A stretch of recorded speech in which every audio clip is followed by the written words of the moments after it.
Bel Talarico. E eu, Ed Querendo. Estamos aqui hoje para o nosso bate-papo com Solange de Fátima Queiroz de Lima, também conhecida por Sol. Sol. Gostaríamos que você se autodescrevesse e assim, após você nos autoriza a divulgação da tua imagem só nas redes sociais. Você pode se autodescrever, Solange. Bom, eu sou uma mulher branca, cabelo castanho claro, quase meio acinzentado. Uso óculos escuro, formato meio arredondado. Sou com uma camiseta de manga longa, meio laranja, e um colar, tem um pingente verde, uma pedrinha verde. E atrás de mim aparece, eu acho que parte de uma janela e o fundo branco que tem os azulejos ali da parede. Sim, pode usar a imagem, o vídeo, o áudio, ficar à vontade. E é uma satisfação estar aqui com vocês hoje. Bom, nós somos do projeto Capacitar Mais, e a Sol, a Solange, conhece bem, ela já participou também conosco. E daí, assim, nós gostaríamos que perguntar para ti, assim, em relação, inicialmente, sobre a tua vida pessoal, você vai falar o que você achar de bom, como você ficou deficiente, quantos anos, enfim. Eu sou uma mulher clara, a pele mais morena, eu estou usando uma boina, uma viseira azul e uma blusa azul estampada. Atrás de mim tem um quadro pintado, todo colorido, com uma bolha, do outro lado branco, né?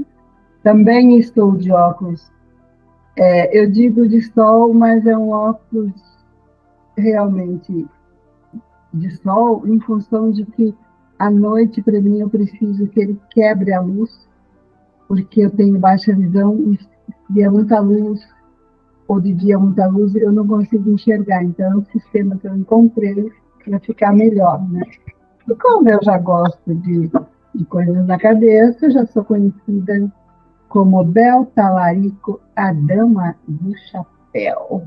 Bom, eu, quem acompanha o canal, tá careca de saber que eu sou branco de cabelo castanho. Hoje eu estou usando uma camisa preta. Ok. O Sol, deixa eu pensar numa coisa para te perguntar inicialmente também. Sol, você mora onde? Eu moro atualmente aqui em São José, na Grande Florianópolis, mas eu sou natural de Capão Bonito, interior de São Paulo. Muito bom. E você, em termos assim Sabemos que você tem muita coisa para nos contar, coisas maravilhosas que você faz. O Ed, ela é poetisa, Ed. Sério?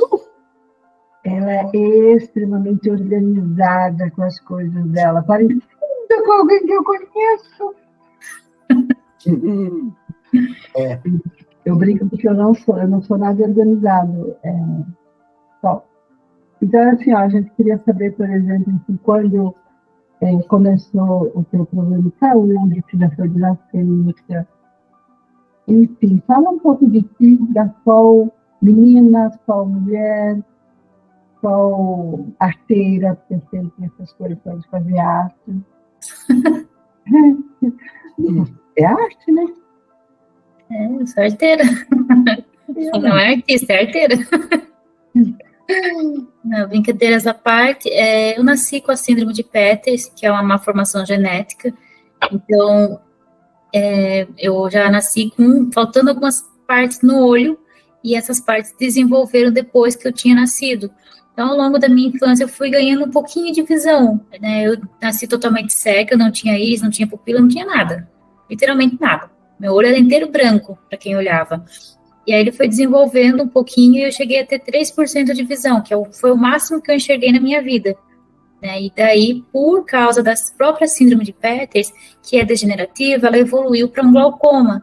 O meu olho esquerdo eu perdi quando eu tinha 7 anos, por causa do glaucoma, e o olho direito eu perdi, não perdi totalmente, né? Eu perdi o pouco de visão que eu tinha em 2022, e daí, no final do ano de 2022, teve uma outra subida repentina do glaucoma e eu perdi o restinho que eu tinha, que eu fiquei enxergando essa percepção de luz e claridade que eu tenho hoje. Às vezes, quando a pressão do olho está baixa, eu consigo enxergar algumas cores muito fortes, mas assim, não dá para definir com certeza que cor é. Por exemplo, se for um azul escuro, eu vou enxergar como se fosse um azul bem clarinho. O azul da cor do céu eu enxergo cinza, pra vocês terem noção, né? Assim, não dá para definir imagem mais. Até 2022 eu conseguia enxergar imagens de pertinho, eu conseguia ler de pertinho, quase enfiando no olho, mas eu lia. Você viu, Edson? Faz pouco tempo, assim. Ô, Sol, me fala uma coisa. Você ao nascer, o seu olho era a formato de olho, tudo bonitinho, só que era todo branco, é isso que eu entendi? Isso, eu não tinha íris, que é aquela bolinha azul do olho, no meu caso, meu olho é azul.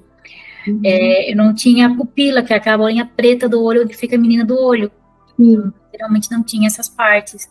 Ele tinha o formato do olho ali, tinha a esclerótica, que é a parte branca, e essas outras partes eu não tinha íris, não tinha pupila, a minha córnea sempre foi muito mal formada, e aí, com o tempo, ele foi desenvolvendo um pouquinho.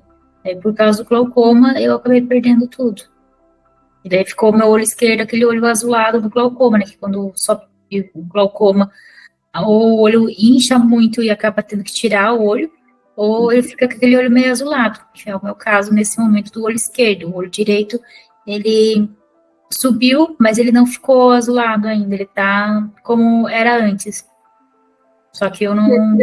Eu conheci você, lembra que nós fomos tomar um café lá numa padaria, e eu vi que você usava o celular bem pertinho. Isso. Ali você via ainda, né? Isso, eu conseguia ver foto ampliada, eu conseguia tirar foto. Eu jogava xadrez naquela época, conseguia ver as pecinhas, conseguia ver as casinhas do tabuleiro. Hoje eu já não enxergo mais, às vezes eu me arrisco a jogar por aí, mas assim, eu tenho que tatear o tabuleiro mesmo, porque hoje eu não enxergo mais nada.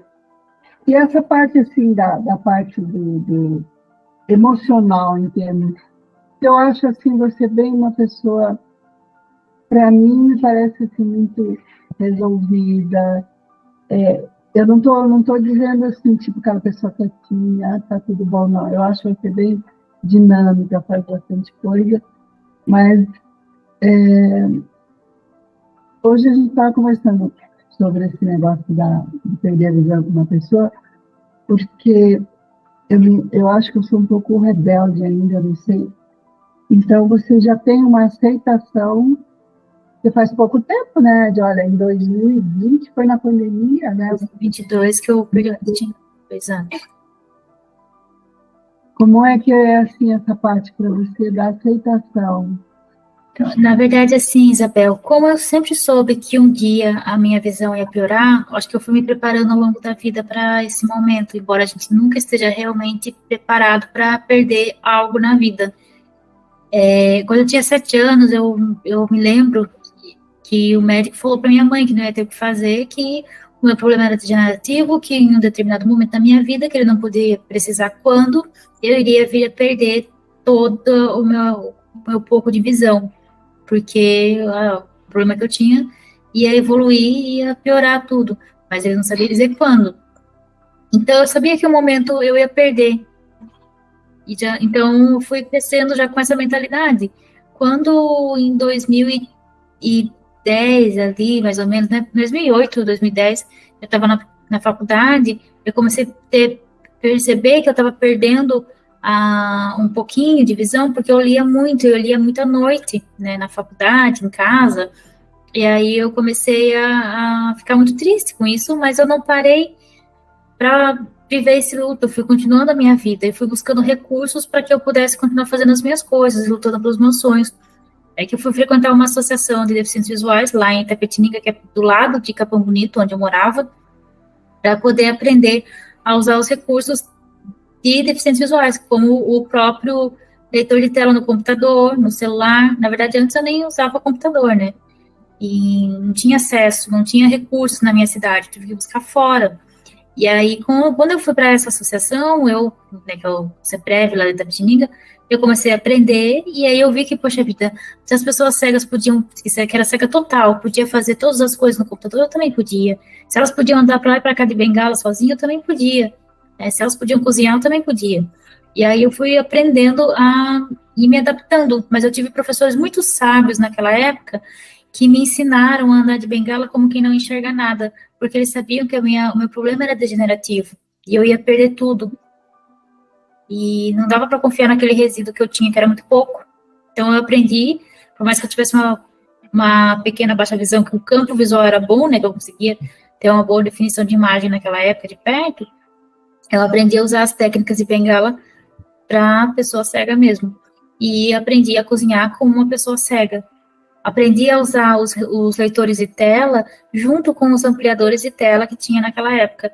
Por isso que eu fui me adaptando aos poucos, conforme foi aumentando a minha perca de visão, eu fui diminuindo os recursos que eu usava para ampliação de tela no computador e usando cada vez mais os recursos de leitores de tela no computador e no celular.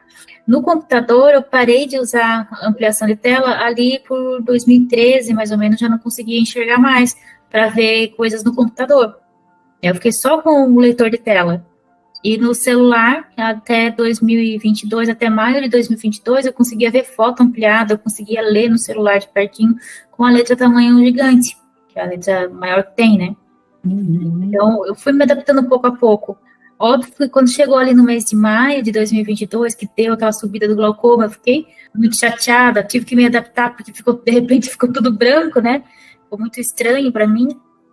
Mas eu já estava trabalhando, já tinha feito minha pós-graduação em educação especial inclusiva, já estava na área da educação especial, então, de certa forma, eu já estava lidando com o luto da deficiência visual de outras pessoas, porque a gente acaba tendo que, o trabalho da gente, lidar com o luto dos outros, aprender a acolher, a abordar as pessoas, a conversar, a animar as pessoas.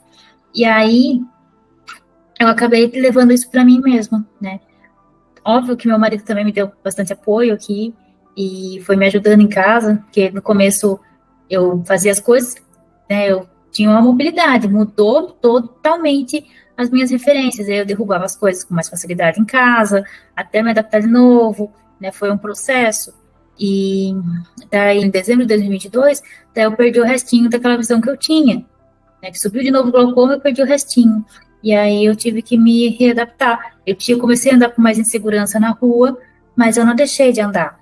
Porque se eu parasse, eu ia adquirir um medo muito grande. Só que, de onde que vem essa consciência? Do fato de que a gente vê, né, outras pessoas passando por isso também.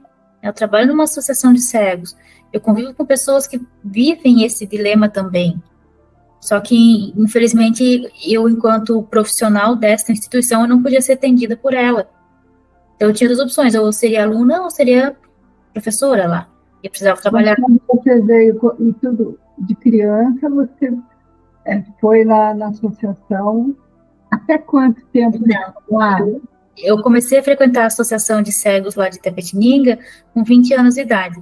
Quando eu era criança, minha mãe não permitia que eu fosse, porque ela não aceitava a minha deficiência, assim. Ela fez o que podia fazer por mim, mas ela tinha medo que eu fosse para uma instituição e não me trouxessem de volta. Ela tinha medo de que eu aprendesse as coisas e não voltasse mais para Capão Bonito. Então, tinha uma série de fatores que fez com que eu só pudesse frequentar uma associação de deficientes visuais depois, já maior de idade, com 20 anos de idade. Que foi quando eu fui sozinha para essa instituição, né? Eu fui, na verdade, no início com a minha tia, depois com a minha prima, Aí depois eu comecei a ir sozinha mesmo, porque não tinha quem fosse comigo. Você Então, foi uma pessoa corajosa, Wed?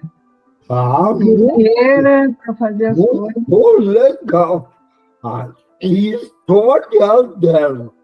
Ouça, e hoje, qual é sua profissão? hoje eu sou professora. Eu trabalho na Associação de Cegos aqui da Florianópolis, na SIC. Dou aula de informática lá, no momento, mas já dei aula de braille, já dei aula de utilização do smartphone. E hoje eu ensino informática para alunos cegos e baixa visão. Ah, E legal. eu atendo, no momento, 28 alunos, entre crianças e adolescente, de adulto, idoso. Ouça, e Oi. como você aprendeu xadrez? Como conheceu também o xadrez. Eu conheci o xadrez primeiro na escola, quando eu tinha 12 anos. Ah, E é? isso, quando eu tinha ali, mais ou menos uns 12 anos, que eu aprendi na escola, a professora ensinou a gente a jogar xadrez, ensinou, né, o básico do xadrez, e eu jogava com todo mundo, mas chegou um ponto que ninguém queria mais jogar comigo, porque eu ganhava todo mundo, inclusive da professora. E aí, assim foi, até o terceiro ano do ensino médio, né? Mas, assim, eu jogava na escola, porém, depois que eu saí da escola, nunca mais eu joguei xadrez.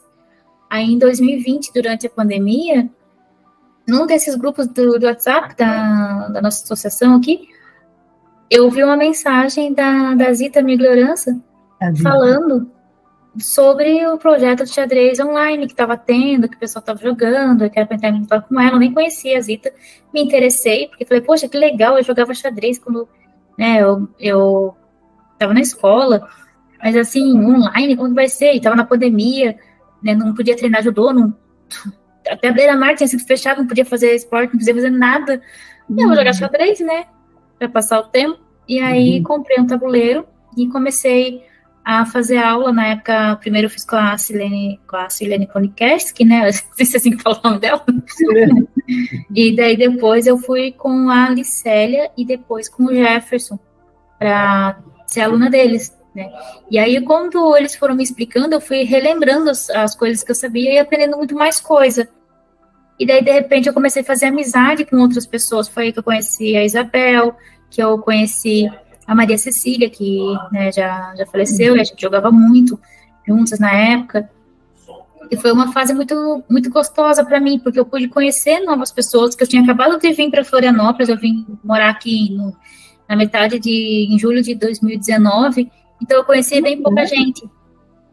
Nossa, eu achei que tivesse mais tempo aqui. Então, você veio em 2019, né? Isso, por 5 anos aqui. E daí aqui também você conheceu o teu marido. Não, eu conheci meu marido pelo Facebook, lá em 2015. É certo, né? Daí vai vendo o rolo, né? Não tinha nenhum amigo em comum, ele mandou solicitação de amizade pra mim, eu aceitei, não sei por que cargas d'água, né? Ele mandou mensagem, eu comecei a conversar com ele pediu meu telefone, eu passei, nunca passava o telefone pra ninguém de internet, né? Passei pra ele, a gente acabou começando a conversar, deu certo, a gente começou a namorar, ficamos 4 anos namorando. Eu vinha para cá nos meus feriados, feriados prolongados, nas férias, quando ele podia ir para lá, a gente se via em média uma vez a cada um mês e meio. E aí, em 2019, a gente resolveu casar, daí eu vim embora para cá. E afastamento do meu cargo do trabalho. Ele é cego também. Ele ficou cego com 19 anos. Ouça, você comentou de judô. Você pratica judô? Eu treinei judô durante 10 anos. Eu comecei a treinar judô em 2012 e parei em 2022, quando eu comecei a trabalhar na SIC, porque não batia os meus horários lá com o treino, né? Porque a SIC é do outro lado de Floripa, né? Então, o que acontece? Eu moro aqui em São José, acaba pegando muito trânsito e o treino era lá no centro, então eu nunca chegava a tempo e daí ficava muito cansada também. Então, eu acabei parando por causa disso. E daí, na sequência, isso foi né, por questão de meses, eu perdi o restinho da minha visão. E aí eu comecei a sentir muito impacto também na hora que eu ia lutar, tanto o judô quanto o jiu-jitsu que eu comecei depois. E aí eu acabei me afastando por causa disso, né? E daí, como O som. tem outras demandas, eu não consigo voltar. E você é de cor de faixa. No jiu-jitsu eu ainda sou faixa branca, mas no judô eu sou faixa marrom. Eu lutei durante 10 anos e competia no judô. Então eu competia tanto no regular quanto no paralímpico. O judô dá essa possibilidade pra gente, né, de lutar de igual para igual. Então eu conseguia me manter nas duas categorias. E daí eu conseguia fazer tudo que as pessoas ditas normais, né, que enxergam, fazia na academia, né? Eu treinava como todo mundo, fazia os cursos como todo mundo, e competia, e viajava com o pessoal da academia, lá que eu treinava na academia Kodokan de Judô de Itapetininga. Fiquei lá 8 anos treinando, daí depois, quando eu vim para cá, eu treinei durante 2 anos aqui em Florianópolis. Você conheceu a Renatinha e o Anderson no judô? Conheci a Renata lutando. Ela era da minha categoria. Olha que legal, você vê? Ela que eu conheci a Renata e o Anderson. E daí depois eu fui no Paralímpico. No regular eu lutava sempre pela Academia Kodokan, lá de Itapetininga. Mas no Paralímpico eu lutei um bom tempo pelo SESEC, onde eu conheci a Renata e o Anderson e o filhinho deles, né? E daí depois eu fui para o ICI junto com eles também, que é uma outra instituição lá de São Paulo. E a gente lutava os campeonatos para deficientes visuais. E daí eu com a Renata já não era mais da mesma categoria, né? Antes de eu ir pro SESEC, a gente era da mesma categoria. Depois que eu fui pro SESEC, daí ela subiu um pouquinho de peso, que foi a época que ela teve o bebê, né? E aí ela subiu de categoria. Porque no judô a gente não engorda, a gente sobe de categoria, né? Como ela engordou da maternidade mesmo, né, que é uma coisa natural, ela acabou lutando na categoria de cima e eu continuei no 5-2, né? Você viajou para fora do Brasil, alguma fazer campeonato, essas coisas, praticar o judô, não? Não, eu participei só do Grand Prix Infraero de Judô para Cegos, etapa internacional, mas foi aqui no Brasil mesmo. Foi em São Paulo, no Centro Paralímpico. Em São Paulo, né? Isso. Olha só, nós vamos também falar do xadrez um pouco mais, mas assim, o Ed, a Sol, ela é youtuber, tá? Ela tem, daí se fala um pouco pelos canais. Tem um canal que é de comida, de vez em quando eu estou ali, porque eu sou muito facinho, e eu sou maravilhosa, eu sou uma gourmet de fazer comida, de comer. E é minha casa. Entendeu? Então ela é youtuber, ela é escritora, porque quem escreve livro é escritora, não é? Também pode ser. Então, como eu disse, brincando aquela hora, ela é arteira, é artista, é formada tem a universidade, tem pós-graduação também, né? Ou só, como é que é? Sua parte acadêmica? Bom, minha primeira graduação, na verdade, foi letras, a minha segunda licenciatura em pedagogia, e eu tenho pós-graduação em educação especial e inclusiva. Fora isso, eu fiz um curso profissionalizante de auxiliar administrativo e um curso técnico em administração. Porque quando eu me formei em letras, né, eu dei aula durante 2 anos, 1 ano e meio, na verdade. Depois eu tive que parar de dar aula para poder frequentar as aulas lá no CEPREV, para poder aprender informática, orientação à mobilidade, essas coisas. Mas como era outra cidade, eu não conseguia trabalhar, então eu não conseguia conciliar as duas coisas. E aí, quando eu terminei esses cursos e eu voltei para procurar trabalho, ninguém na minha cidade me dava trabalho, né, por eu ser deficiente, e, né, aí acabei migrando para a área administrativa, porque me ofereceram um trabalho lá em Itapetininga como jovem aprendiz, e era para trabalhar meio período na empresa e fazer um curso à tarde de auxiliar administrativo profissionalizante. Quando eu fiz esse curso no Senai, e daí depois eu passei no concurso público lá em Itapetininga, fiquei como secretária de escola 6 anos, bem dizendo, 5 anos, e Aí eu resolvi fazer o técnico em administração. E aí eu tive certeza que não era aquilo que eu gostava mesmo, né? Que não curti, né? Foi uma coisa muito, muito dinâmica para mim. Aprendi muito nos 2 cursos que eu fiz, mas não era aquilo que me fazia feliz. Quando eu vim para Florianópolis, né, o meu marido sempre pegava no meu pé para eu voltar para a área da educação, e eu bati o pé que eu não queria também. Mas daí, quando a gente começou a fazer lá as aulas de xadrez, muita coisa eu aprendia e eu ensinava para Maria Cecília. Maria E aí eu comecei a ver que eu gostava mesmo de dar aula. Depois veio o projeto do Capacitar Mais, né? O Capacitar, na época, que era só o projeto Capacitar, que era online, a gente tinha que estudar um pouquinho para poder ensinar os outros, falar com os outros. E aí eu vi que eu realmente gostava de ensinar e que eu tinha facilidade para ensinar. E daí eu quis voltar para a sala de aula. E daí eu acho que primeiro teve ali o projeto Checkmate, né? Isso, que foi no projeto Checkmate que eu conheci ali a Maria Cecília, aquela galera, que era onde o Jefferson dava aula para mim. Eu digo que o Ed, eu conheci a Maria Cecília, que o Jefferson já está no oitavo torneio dos iniciantes. MC, eu chamava ela de MC, né? Uhum. E você conheceu a Maria Cecília pessoalmente? Conheci. Eu não sei se ela mora lá em São José, porque eu fui conhecê-la pessoalmente, em Curitiba. Na época que nós fomos lá no torneio, daí eu conheci, que eu gosto de chapéu, né? Botei ela de chapéu, botei essa menina, a Emília também, que nós 3 somos na mesma cidade de Apucarana, no Paraná. Ela era aluna lá na SIC. Eu conheci ela justamente na SIC. Um dia eu já estava trabalhando lá, e daí teve a entrega de um ônibus que a SIC tinha ganhado da fundação, e ela foi nessa inauguração, daí foi lá que eu conheci ela. E foi engraçado, sabe?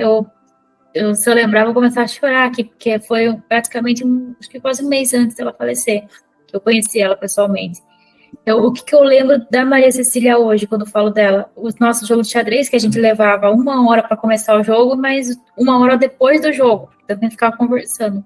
E esse encontro que eu tive pessoalmente com ela, que eu pude abraçar ela. Uhum.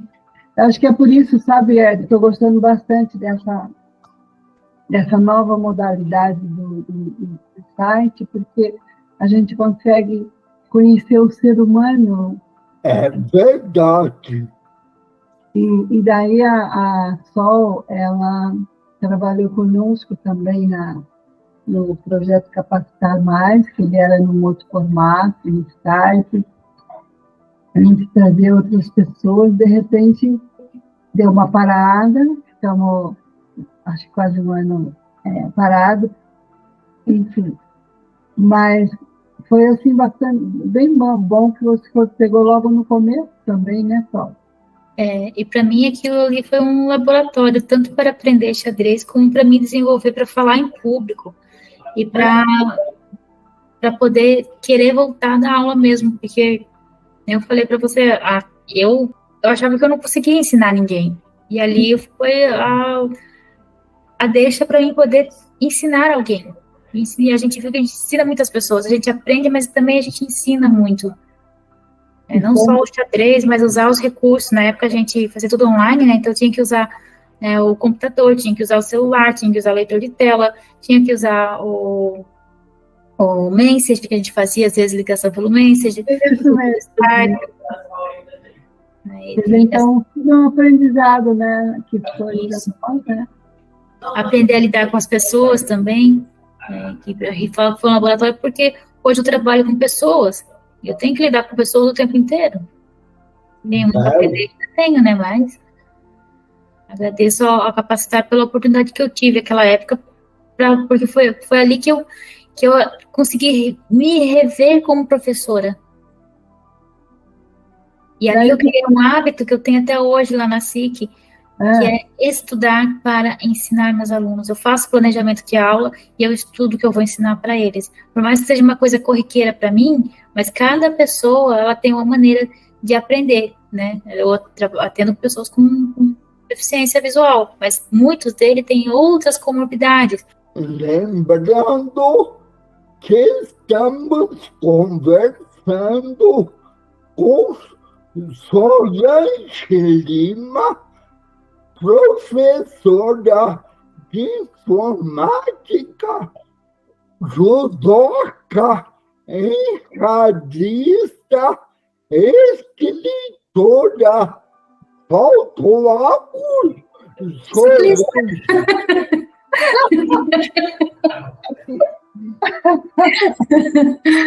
Ô, Sol, me fala uma coisa. Eu sei que na SIC, que eu conheço também a SIC, né?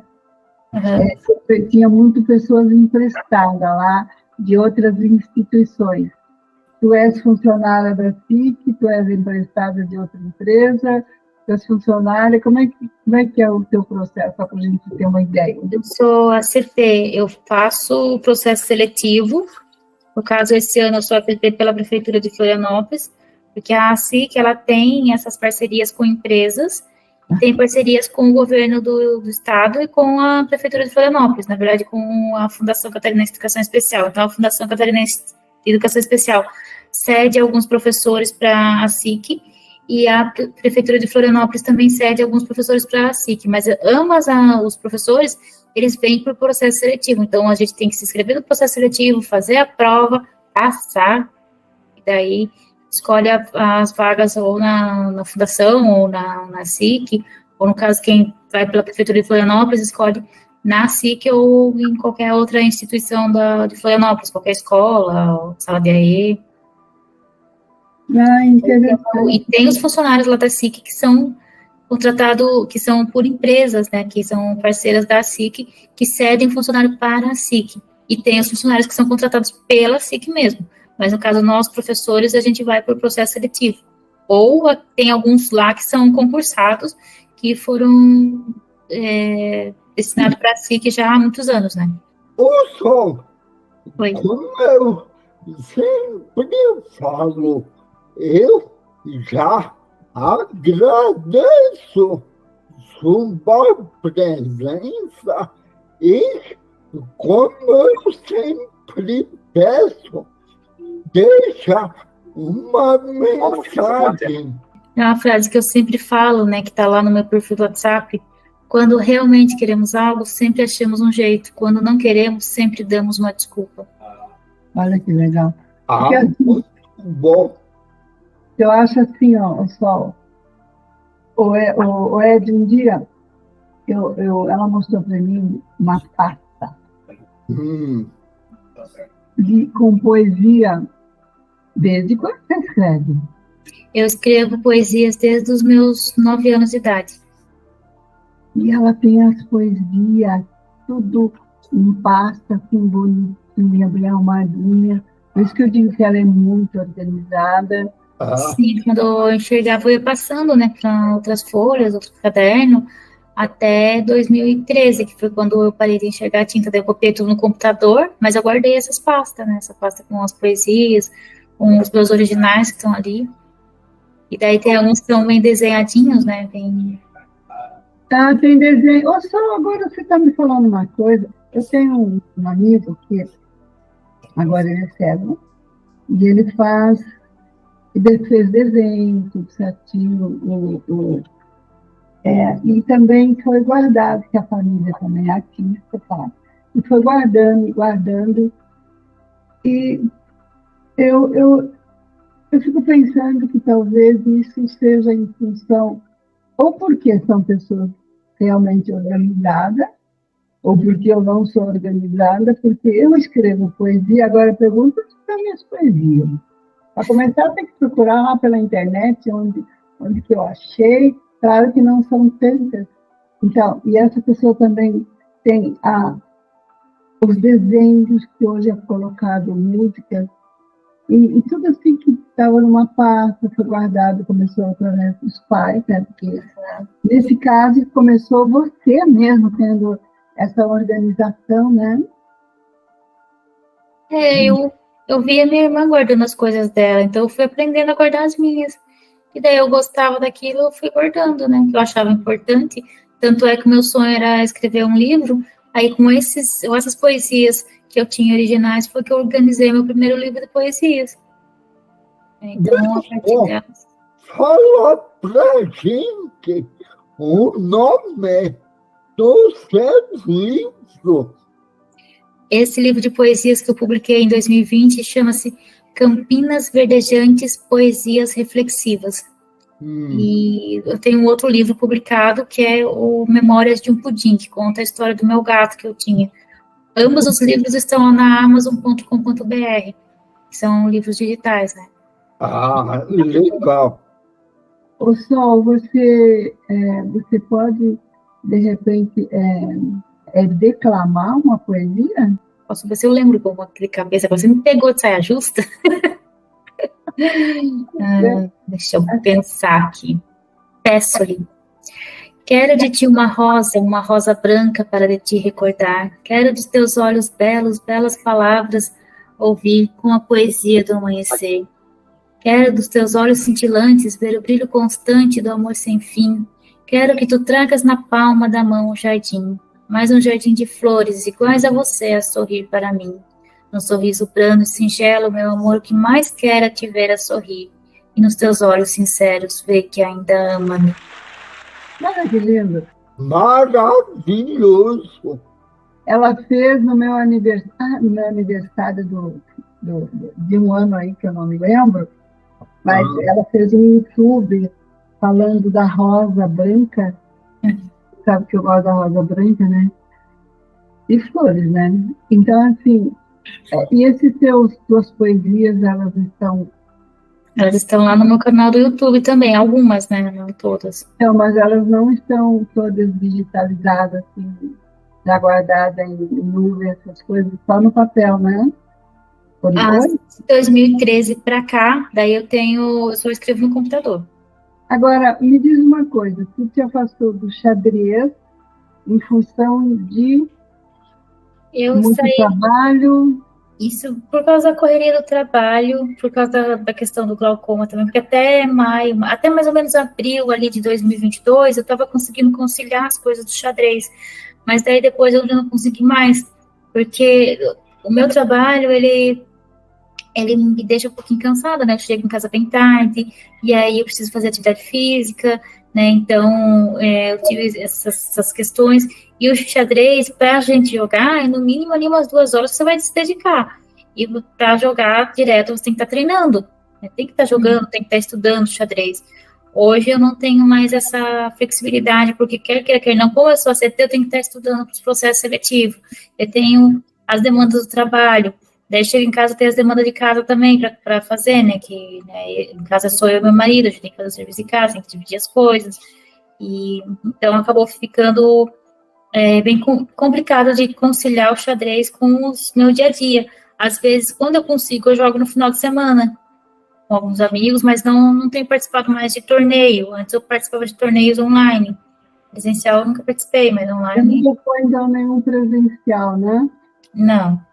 Porque nós tivemos aqui, acho que depois da pandemia, não me lembro, acho que foi depois da pandemia aqui, que foi em São José, né?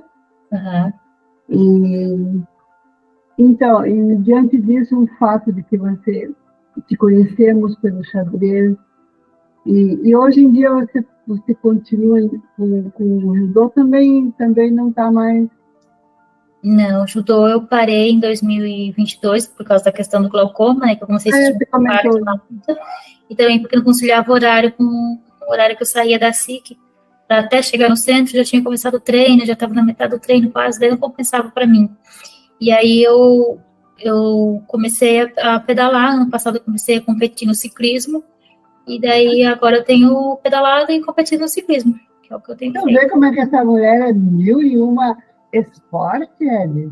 Muito dinâmica. Nossa, sabe que do ciclismo eu não me lembro se eu sabia de alguma coisa. Do judô, sim, porque a Renatinha comentou que conheceu você também. Do xadrez, você entendeu? E ela era boa em xadrez, você viu, meu filho. Ela falou que o pessoal não queria jogar com ela, mas... Até agora, esse final de semana, teve um evento beneficente aqui das mulheres enxadristas, né, que elas fizeram, né, a festa que eu estava lá, Sim. e o Marcos, o nosso amigo lá, estava falando, né, que ele nunca esquece quando eu ganhei dele. E ele joga bem, né? Ele é bem sério. E eu brincando ganhei dele. Mas ali você jogou, tá, mas você jogou ali no sábado, porque... Não, sábado não. Eu joguei com ele há muito tempo atrás, eu nem lembro quando foi. Foi um jogo muito rápido, uma jogada boba que eu fiz e ganhei dele. E ele não esperava, né? Mas eu nem lembrava. E a Renatinha eu sempre ganhava dela, porque ela... E era engraçado que se eu sentasse para jogar, eu perdia. Eu ficava ali fazendo uma coisa, lavando louça, e aí estreando roupa, daí eu vinha aqui e jogava uma peça, e ela lá estudando o que ia fazer com a jogada, e eu brincando ganhava dela, né? Se eu sentasse para jogar, eu perdia. É mesmo? Eu não consigo ficar um tempo quieto, eu acho que eu tenho ansiedade, né? Não sei. Eu acho que é isso que eu vivo perdendo, né? Você vê, tem uma outra menina, acho que você conhece a Bárbara Kelly. Não, ela não conheci. A Bárbara, ela está na associação da Sirene, só que outro dia ela falou assim, vamos jogar. Falei, tá, vamos. Só que eu sentei, claro que eu perdi, né? Só que daí ela assim, então eu falei assim, Bárbara, o que você está fazendo? Ela falou assim, eu estou fazendo comida. Eu falei, está fazendo comida jogando xadrez? Ela falou, então, preciso fazer.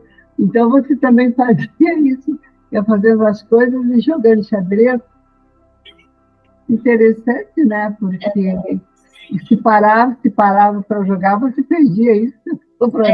Eu acho que eu fico muito... Sei lá, eu ficava ansiosa, sempre queria terminar logo o jogo. Ou só... Oi. Um segredo. Eu sou freguesaço da Berrom. Então, freguesaço que ele deu checkmate, acho que ontem, foi ontem, que a gente joga todos os dias. E daí o Ed, ele está conosco também no xadrez, e ele está aqui no YouTube, no Capacitar Mais. Eu digo que é em função que eu, conversando com o Jefferson, né, porque o Jefferson é arroz de festa, né, de xadrez, e tudo quanto é canto lá, tem o Jefferson. Tinha mais o Jefferson, ele tem capta aqui no xadrez. E daí, assim, para poder ajudar a melhorar a voz do Ed, né, eu também, de repente, eu descobri que quem está fazendo muito do bom para nós em função do canal. Então, assim, uma ajuda mútua, né? Mas para poder melhorar a dicção, quer dizer, então, tudo estamos sempre próximos, tudo é um aprendizado. E da minha parte, eu vou falar uma coisa, eu falei para ti, eu falo para ele, ele fala assim para mim, fala um pouco da pessoa, eu falei assim, eu não sei de você até, eu sabia algumas coisas, mas tem muita gente, por quê? Porque era só xadrez. Agora não, a gente quer conhecer um pouco o ser humano, que atrás de um enxadrista, de um pretenso enxadrista, do ex-enxadrista.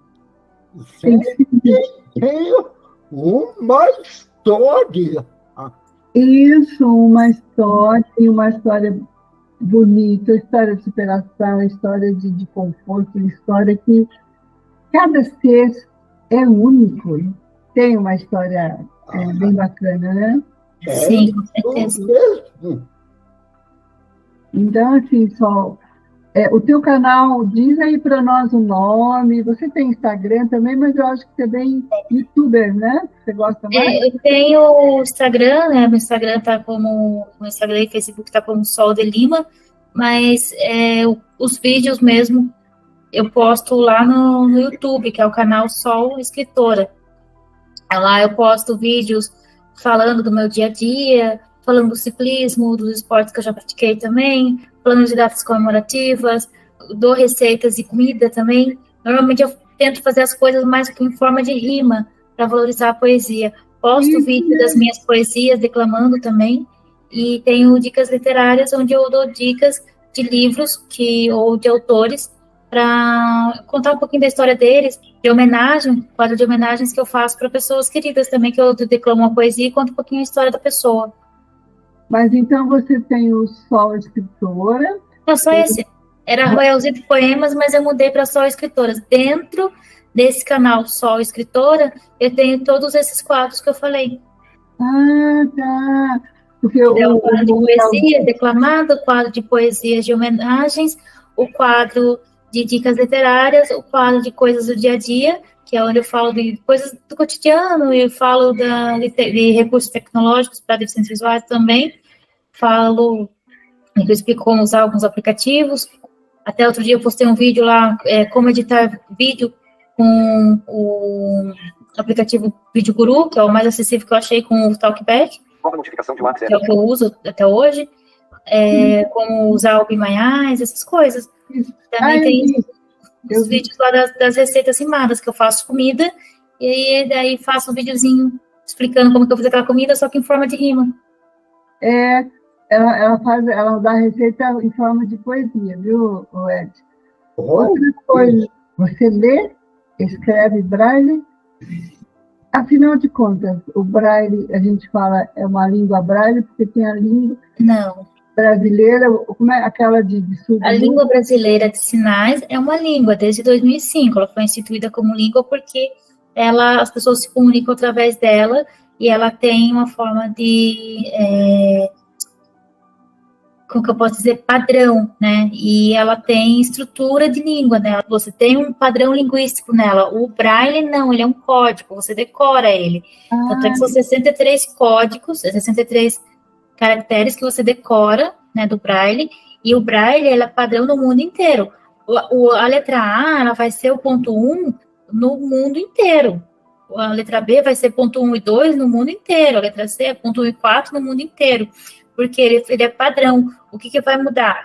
Se eu estou lá nos Estados Unidos, eu vou escrever em inglês. Então, eu vou usar o código Braille, só que daí as palavras vão estar escritas em inglês. Aqui no Brasil, a gente usa em português. Na França, é francês. Então, a gente usa só para representar os caracteres que seriam impressos no código Braille. Você aprendeu de criança? Não, eu aprendi o Braille agora na pandemia de 2020, aprendi online, um curso que era gratuito lá, o projeto Enxergando o Futuro, da Daniela Reis, é bem legal. Ela, no início, eu queria aprender o Braille, sempre quis, mas eu nunca fui público para o Braille, porque até 2020 eu tinha uma baixa visão, eu conseguia ler a tinta ampliado, né? Então, eu não era prioridade para o Braille, então eu sempre ficava na lista de espera. E aí, em 2020, surgiu essa oportunidade de aprender o Braille online. E daí eu peguei e fiz o curso online, lá com o projeto Enxergando o Futuro.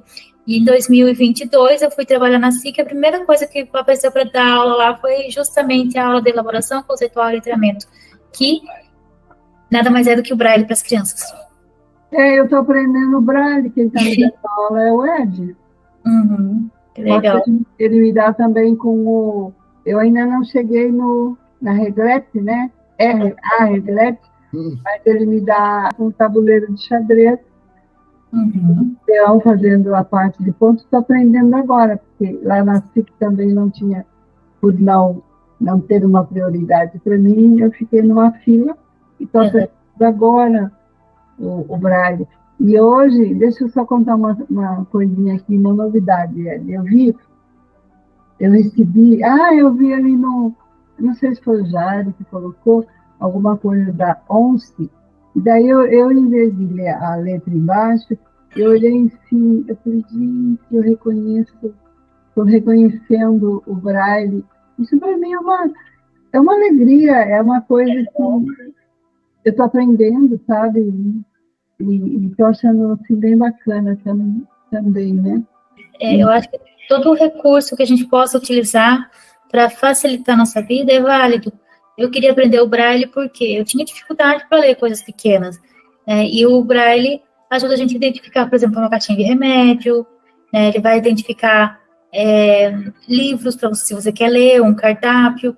Hoje em dia a gente não usa tanto cardápio em Braille, Mas uma caixinha de remédio, se você tem vários ali, te ajuda a saber que remédio que é. Você consegue identificar tão pequenininha os pontos? É que assim, o Braille, assim como a alfabetização em tinta, Isabel, quando você vai aprender lá para ser alfabetizado em tinta, você aprende primeiro com as letras grandes, depois você vai diminuindo as letras, e aí fica o tamanho padrão. O Braille é a mesma coisa. Primeiro a gente aprende no ampliado, depois a gente vai diminuindo o tamanho do Braille até chegar ao tamanho padrão.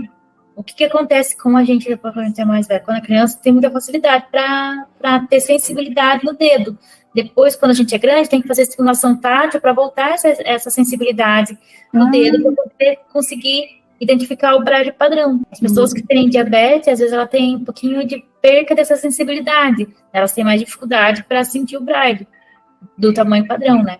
E se for um Braille que a gente chama de Braille vivo, que é quando você consegue sentir bem o ponto, que está bem saliente, é mais fácil de ler do que quando o Braille está mais apagadinho, né? Que com o tempo ele vai ficando apagado. Eu fico assim bem feliz por estar conversando contigo, tá? Precisando divulgar alguma coisa, falar alguma coisa. Estamos por aí, né? O canal vai estar aberto só quando você precisar, né, Bel? Que isso, lógico, é para isso que a gente estamos aqui. E o último YouTube, você falou sobre Setembro Amarelo. E nós estamos no mês de setembro. Fala um pouco sobre esse YouTube que você falou, eu acho muito importante, e eu ouvi, o Ed também viu, né, Ed? Na verdade, assim, setembro é um mês que tem muitas comemorações, né? A gente lembra lá da primavera, que é dia 22 de setembro, a gente lembra lá do dia 21, que é o dia da árvore. Dia 21 de setembro também é o dia da luta da pessoa com deficiência, por isso que a gente chama o setembro de Setembro Verde, né, que é uma data muito importante para nós. Mas setembro também tem dia 5, que é amanhã, né, dia 5 de novembro, de setembro, é o mês do Setembro Azul, que é o dia lá da luta da pessoa com deficiência auditiva, e é dia do surdo, dia da língua brasileira de sinais, que não é tão divulgado assim no país. Mas setembro também é o mês do Setembro Amarelo, que é uma coisa que deveria ser muito divulgado, muito falado, porque muita gente sofre calado, né? O mês da luta e prevenção contra o suicídio. Tem aumentado muito o número de suicídios, né, desde a época da pandemia, e é uma pandemia também silenciosa, que as pessoas não comentam, e deveria se comentar, porque muita gente está sofrendo, tem tristeza profunda, depressão, e se você comenta sobre isso, você consegue perceber sinais de que a pessoa está num estágio que ela precisa simplesmente de um abraço, de uma palavra amiga, de uma ajuda, para sair daquele estado e não cometer um suicídio, e não se entregar. É muito triste a gente ver pessoas que a gente ama deixando a própria vida, né? Às vezes, uma palavra faz a pessoa mudar o rumo dela, faz mudar o destino dela, faz ela desistir daquela ideia, faz ela perceber que ela pode ser feliz, que as coisas podem se resolver, que as coisas vão se resolver, que existem momentos ruins, mas existem momentos bons também. Hoje, Oi. No seu vídeo, eu achei muito interessante quando você falou, quando a pessoa está no fundo do poço, a tendência é olhar para baixo. Sim. Assim somos nós, né? Quando a gente está no meio de uma situação difícil, a gente olha para baixo, a gente não vê a saída. Uhum. E é bem bacana, fora que setembro é um mês lindo, divino, pela primavera. Você falou que você tá pedalando, é isso? Sim, eu tô pedalando desde o ano passado. Na verdade, quando eu enxergava um pouco, eu já andava de bicicleta sozinha, né? E aí, quando eu vim para 2019, eu comecei a pedalar com o pessoal dos Novos Horizontes no sábado, que é o projeto. Então você está lá nos Novos Horizontes? Isso, Novos Horizontes é um grupo de ciclistas voluntários, né? Que o pessoal criado pelo Ricardo de Carvalho. O pessoal guia para pessoas cegas, então eles usam aquelas tandem, que são bicicletas duplas, que daí o cego vai atrás e o vidente, né, a pessoa, o guia, vai na frente pedalando. E os dois, é uma bicicleta que é um quadro grande, daí tem 2 bancos e 2 guidões, mas o guidão de trás, ele é fixo no banco, para que a pessoa, no banco do piloto, né, para que a pessoa cega consiga apoiar as mãos ali. E daí só a pessoa guia. E aí a gente pedala com esse povo, né, e aí em 2023, né, no caso, ano passado, eu comecei a competir no ciclismo. Eu pedalo desde 2019 com o pessoal do Novos Horizontes, mas só ano passado que eu entrei mesmo para competir no ciclismo. Participei da Taça Brusque de Paraciclismo ano passado e esse ano, onde eu fiquei em terceiro lugar nos 2 anos, né? Que legal, No Parajás, que esse ano eu fiquei em segundo lugar. Mas quando você está atrás, você pedala de verdade, né? Sim, porque é o peso de 2 pessoas numa bicicleta, né? Então as 2 pessoas têm que pedalar igual, porque senão o outro morre. Então, se essa pessoa for muito forte para levar o outro, né? Mas só que numa competição, numa prova, os 2 têm que pedalar igual, com muita força, fazer bastante força mesmo. E o piloto tem a responsabilidade de segurar a bike, né? De guiar a bike. Então a gente tem só que pedalar, então a gente tem que fazer ainda mais força, né? E daí nessa competição essa bicicleta dupla, né? Que você Isso. E vai para o Parajás, que é o Parajás, é isso? Isso, eu fui para o Parajás, que fui para a Taça Brusque, que eu participei. Mas existem outras competições a nível nacional, ano que vem, se Deus quiser, eu vou participar do Campeonato Nacional, Brasileiro, Copa Brasil, essas coisas. Aí vai evoluindo no esporte, né? Daí vai aumentando o grau da dificuldade também. Mas assim, só você pode finalizar falando alguma coisa e dando o tchau, tchau, enfim. Obrigada pela oportunidade, foi muito bom falar com vocês. É isso aí, se inscrevam lá no meu canal também. Da minha parte, eu vou agradecendo a presença da Sol e me despeço de todos. Então, eu também agradeço muito, assim, fiquei muito feliz mesmo de você conversar com a gente, contar um pouco da sua história, né? Que isso é para as pessoas mesmo saber que a Sol é um vale de sol, que eu sempre digo, que ilumina. E olha o que ela faz, bastante coisa bacana, né? Então, eu fico muito feliz.